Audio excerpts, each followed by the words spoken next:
Hello students. So this is the last part of the chapter environment. Okay, this is the part number 6.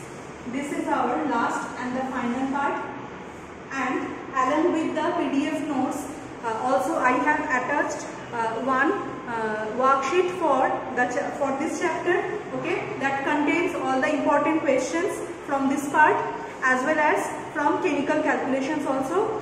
Two worksheets are given, okay. So there you can find all the important questions from these two chapters. Okay, so let's start with our today's class. So uses of renewable sources of energy. So as we have discussed that there are many different types of renewable sources, just like solar energy, then wind energy, tidal energy. So today we will discuss it in details. So first we are going to discuss about solar energy.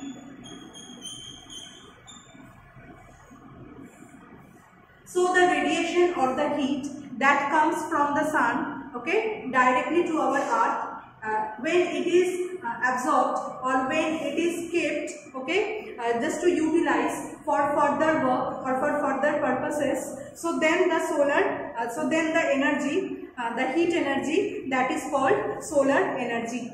Clear? When the heat or the radiation that is coming from the sun, when it is kept, okay, by different methods, by different artificial methods, just to use it in our future for different purposes, then the energy is known as solar energy. So for this purpose, solar cells, solar panels, these things are used, okay, just to absorb or to retain the solar heat or the solar radiation. So now different uses of solar energy. So solar energy that can be used for various purposes, just for producing electricity, okay, for the solar cookers that are used for cooking purpose. So different uses are there that you already know, okay, that things are already given in your PDF notes also. So the first is solar energy. Now what is the disadvantage of this? The disadvantage of this is that the installation cost of this solar cells or solar panels is very high. So therefore the installation cost, as it is very costly or as it is very expensive, so it's a little bit problematic or difficult for us. But otherwise, if we can install it for a large purpose, in a large amount, so then it helps us in producing energy by various methods. Next is number 2, that is wind energy. Okay, so what is wind energy?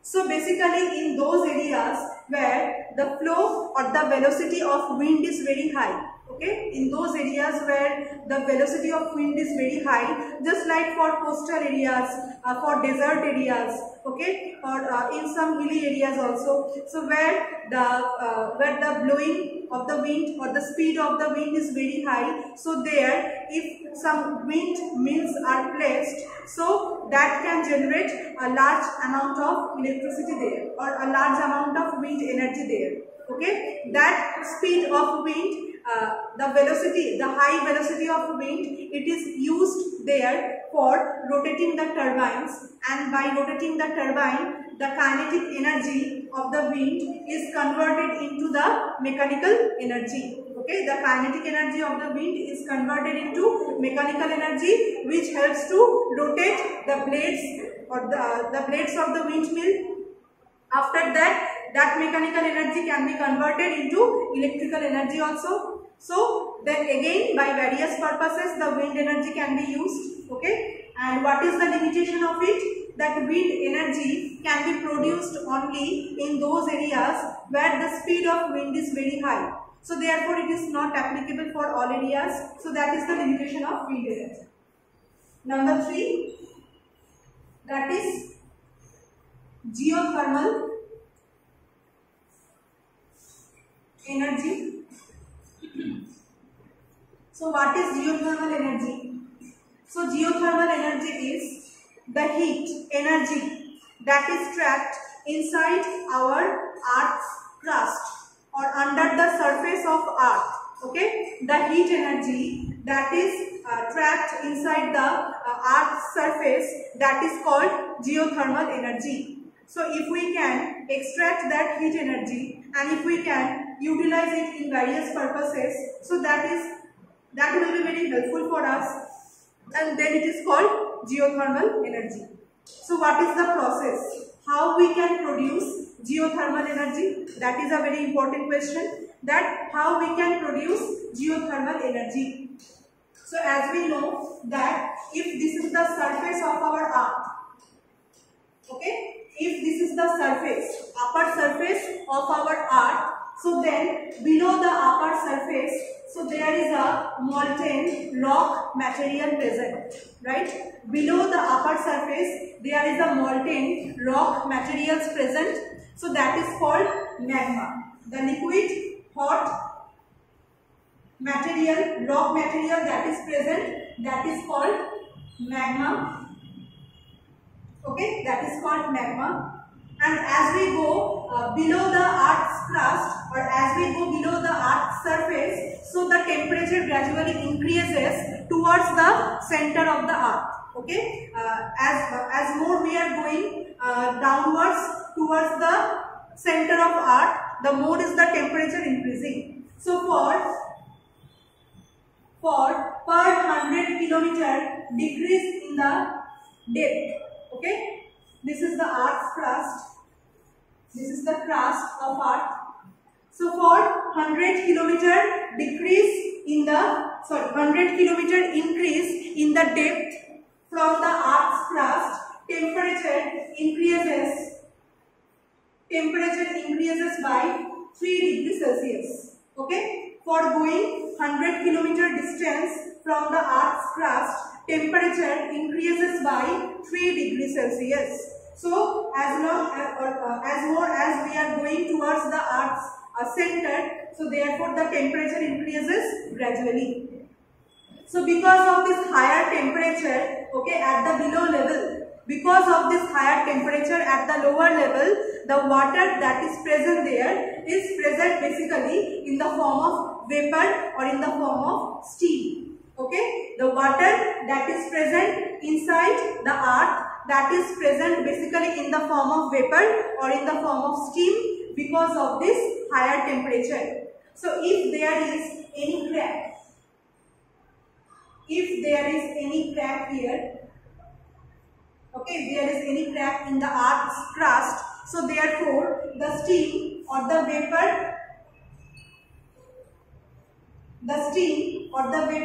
of water that comes along this path, okay, that comes along this path over the surface of the Earth, right, over the surface of the Earth, and then when it comes in the upper medium, so then it forms hot springs like substances. Hot springs, that you know, that is the flow of hot water. Okay, in different parts of our country, in India, we can see this type of hot springs there.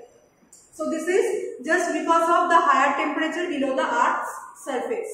So whenever the hot springs come out through the crust from the Earth, okay, so then if the energy of the hot spring, if the energy of the vapor or the steam, if it can be used to rotate a turbine, okay, if the energy it can be used to rotate a turbine, so then again it produces a mechanical energy, and that mechanical energy we can use for different or various purposes, just like for producing electricity also or for other purposes. So then this type of energy is known as geothermal energy. Geo means our global, our Earth. So as the source of this energy is our Earth, so that's why this is called geothermal energy. Clear? Okay. So next type of energy that we are going to learn is number 4.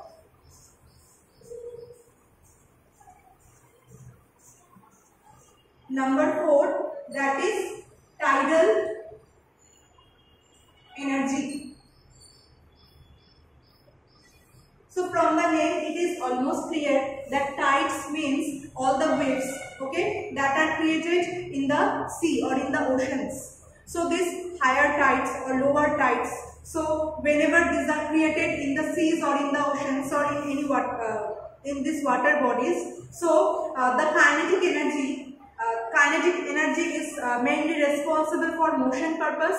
So that kinetic energy of the waves, if it is used to rotate the turbine and to produce mechanical energy, after that some electrical energy from there, so then the energy that we are getting from it for some useful purpose, so this is called tidal energy. Okay, the energy, the useful form of energy that we can produce from the waves or the tides, that is called tidal energy. Next, number 5, that is atomic energy. Okay, atomic energy. So atomic energy is what? Atomic energy means, as we know that inside the nucleus of an atom there are neutrons and protons present, right? Inside the nucleus, if this is the atom and if this is the nucleus, so there are neutrons and protons present inside the nucleus, right? So both of them are togetherly called nucleons. So there is a binding force between the neutrons and the protons which help for the consistency of this nucleus. Okay, there is a binding force. There is a binding force between these two types of particles, between these neutrons and protons, which helps to hold them together. Okay, and which helps in the consistency or in the stability of the nucleus. So if we want to separate the neutrons and the protons from each other, so therefore we need some energy to break the binding force, right? If we want to separate the neutrons and protons from each other, so then from external source we have to apply some energy just to break this bond or to break the binding force. So therefore a large amount of energy is required. Okay, as well as whenever two or more particles, just like two hydrogens or two heliums, whenever they are combined with each other, okay, their nucleus are combined with each other, so that is called nuclear fusion. Okay, that is called nuclear fusion. And whenever the nucleuses are broken, so that is called nuclear fission.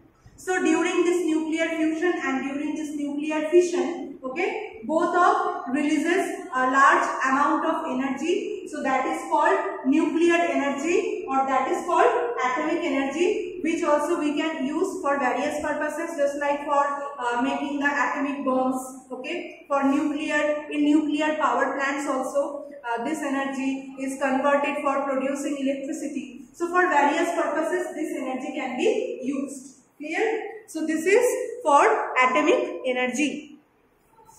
Next is number 6.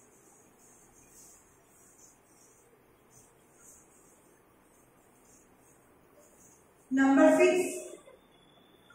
Now these are the organic sources. The sources that just like organic material. So these are mainly of three types.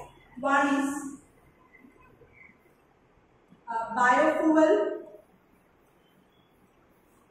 then biomass and biogas. Okay, biofuel, biomass and then biogas. So what is biofuel? So biofuel is mainly of gaseous type and liquid type, which can be obtained from the organic matters, okay, from the waste part of the organic matter. By decomposition of it, we can get gaseous and liquid type fuel, so that is called biofuel. So biofuel can be used with different automobiles, okay, for just like the fuel. The fuel we normally use for operating different types of vehicles, okay, or for operating machines. So this biofuel can be used with different types of other fuels, okay, different types of liquid fuels or automobiles, and that automobile fuels, so just to run those automobiles or those vehicles or those machines. Just like ethanol. Ethanol can be used, ethanol having formula C2H5OH. So this is also one type of biofuel that can be used with other automobile fuels to operate vehicles or other machineries. Okay. Next is biomass. So biomass is just the mass, that is the waste part of different plant and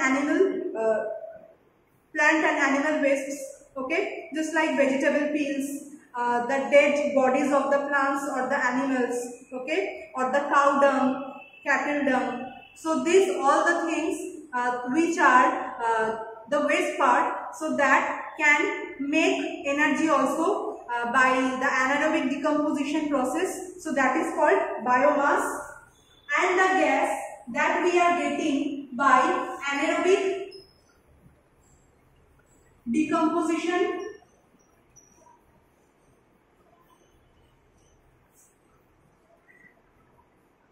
the gas that we are getting by anaerobic decomposition. Anaerobic means what? Anaerobic means the decomposition or the breaking down of complex substances into simple substances. Breaking down of complex substance means what? Just like those waste particles, those waste materials. These are large hydrocarbons. Hydrocarbons means the compounds that contain carbon and hydrogen as their basic element. So whenever decomposition reaction takes place, decomposition means, in simple word, breaking down of a complex substance into a simple substance. So anaerobic decomposition takes place here. Anaerobic means what? In absence of oxygen. So this type of biomass, they are kept under the soil or under some plant, okay, which is completely vacuum. That means no air is present there. So in absence of air or in presence of a very low quantity of air, so by different types of microorganisms like bacteria or germs, so these compounds are decomposed or are broken down into simple type of substances like methane, CH4. Okay. So whenever these are decomposed into simple substances, so the process is called anaerobic decomposition. So the source substance, this is known as biomass, and the product after decomposition is known as biogas. And biogas is mainly composed of methane. Approximately 75% of methane is present in the biogas. Okay. So these all are having different types of useful methods, different types of uses.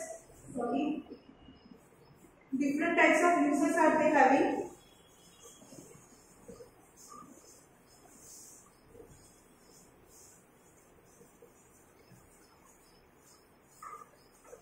Okay, and next last two part that I am only discussing today, that is first one is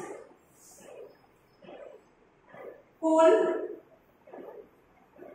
bed methane. Coal bed methane. So what is coal bed methane? So in different mine areas, in different coal mine areas, where there are large amount of methane gas is present there, okay, so then that huge amount or plenty amount of methane gas that makes a layer over the hard rocky part of the coal, okay, the hard rocky substance or the hard rocky surface of the coal on which methane makes a layer, so this is called coal bed methane. Okay, so as the percentage of methane is very high there, so therefore it can be a very good source of fuel, because it contains a large amount of methane. So therefore it can be, it will have a very high calorific value, so therefore it can be used as a very good quality fuel. Okay, so that is Colbate methane. And number 2 is crystal methane, having the formula 3CH4 dot H2O, 20 H2 or 12 H2, something is there.